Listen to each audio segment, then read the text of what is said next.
Hello my dear students, welcome to the victory institutes online platform.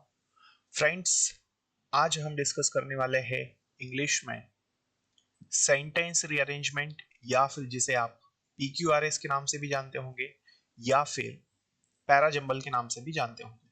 जी हाँ, तो parajumble sentence rearrangement, इसे हम कैसे सॉल्व कर सकते हैं और ये क्या होता है, इसे हम आज की क्लास में समझेंगे। चलिए तो शुरू करते हैं क्लास को। देखिए, तो पैराजंबल या पीक्यूआरएस या फिर सेंटेंस रीअरेंजमेंट, ये तीनों एक ही होते हैं। क्लियर है यहाँ तक? देखें, तो इसमें क्या होता है कि आप जैसे स्क्रीन पर देख रहे हैं, यहाँ पर चार सेंटेंसेस दिए हैं। ठीक है, तो चार सेंटेंसेस दिए पीक्यूआरएस इस तरह से, और इन चारों सेंटेंस को आपको एक मीनिंगफुल पैसेज के हिसाब से जमाना है, जिससे एक कहानी या एक कोई बात हमें पता चले। ठीक है, तो ये डिसऑर्डर में दिए हैं, ये अव्यवस्थित रूप से दिए हैं, इसे हमें व्यवस्थित करके जमाना है। ठीक है, तो पहले कौन सा आएगा, फिर दूसरा कौन सा आएगा, थर्ड कौन सा आएगा और फोर्थ कौन सा आएगा। ठीक है, तो ये चीजें हमें पता होनी चाहिए।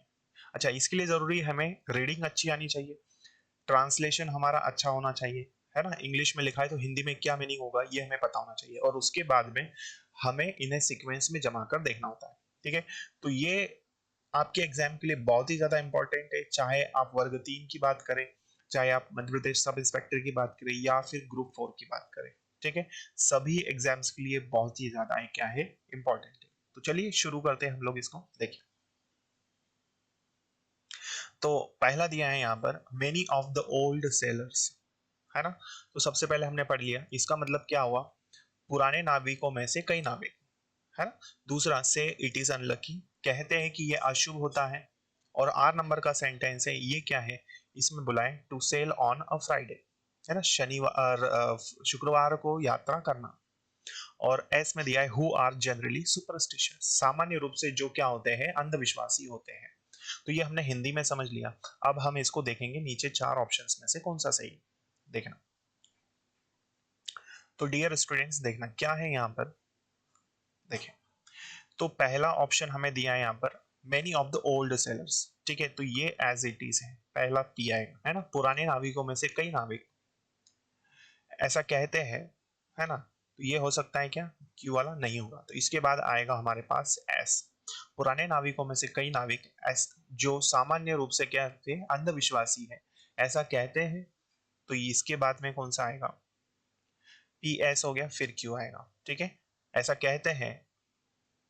ठीक, many of the old sailors who are generally superstitious, ये दूसरे नंबर पे। ठीक है, ये दूसरा, ये पहला से इट इज अनलकी, तो ये तीसरा आ जाएगा।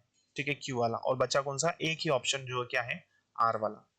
तो पुराने नाविकों में से कई नाविक जो अंधविश्वासी है, ऐसा कहते हैं कि यह अशुभ होता है शुक्रवार को यात्रा करना, या फिर शुक्रवार को यात्रा करना अशुभ होता है, ऐसा इसका मतलब है। ठीक है, क्लियर हुई बात। तो क्या हुआ यहाँ पर, पुराने नाविकों में से कई नाविक, है ना, जो यात्रा करते हैं, जो नाव चलाते हैं, है ना, जो अंधविश्वासी होते हैं, ऐसा कहते हैं अशुभ होता है शुक्रवार को यात्रा करना। तो इस तरह से इसका मीनिंग होगा।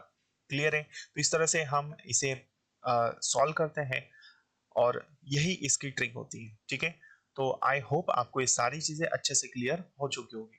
ठीक है, तो इनकी आपको प्रैक्टिस करनी है जितनी हो सके उतनी, ताकि आपका परफेक्शन हो सके। ठीक है, चलिए, तो इसमें वोकेबलरी भी बहुत इंपॉर्टेंट होती है। ठीक है, आपका आपकी प्रैक्टिस भी और आपकी अंडरस्टैंडिंग भी। ठीक है, आई होप ये सारी चीजें आप समझ चुके होंगे। ठीक है, तो हम फिर मिलेंगे दोस्तों नेक्स्ट लेक्चर में, तब तक के लिए जय हिंद, जय भारत, भारत माता की जय। वीडियो यदि अच्छा लगा हो तो लाइक करना ना भूलें, और ज्यादा से ज्यादा अपने फ्रेंड्स से आप शेयर करें। Thank you so much.